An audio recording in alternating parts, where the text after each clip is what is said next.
Täna räägime eelkõige siis backswingist ehk siis hoovõtust. See kõik, mis toimub algasendist kepi ülesviimisel kuni siiamaani. Ideaalis võiks see olla selliselt, kus minu esimene liigutus liiguks koos ülakehaga umbes puusa kõrgusele. Siin juures vaatame seda, et mu kepilaba oleks enam-vähem sama kalde all nagu minu selg. Miks see nii on? Sest see on neutraalne asend.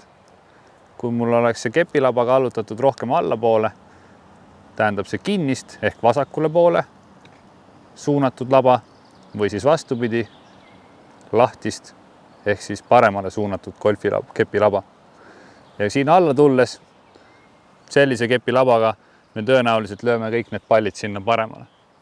Ehk siis backswingis saad sa päris palju ära teha selleks, et su golfipall lendaks otse. Ehk siis esimene punkt sinu jaoks oleks siin puusa kõrgusel, kepp on paralleelne maaga, kepilaba sama kalde all nagu sinu selg.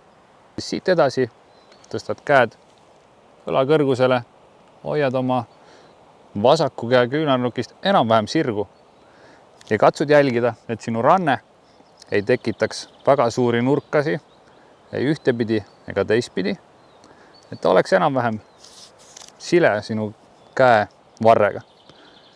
Ehk siis siin me jällegi oleme selles neutraalses asendis. Ja siit alla tulles juba tegeleme sellega, kuidas me selle pallile pihta saame. Siit üles, puusad on avanenud, õlad on avanenud ja siit on hea hakata tegema downswingi ehk siis alla lööki kuni pallini.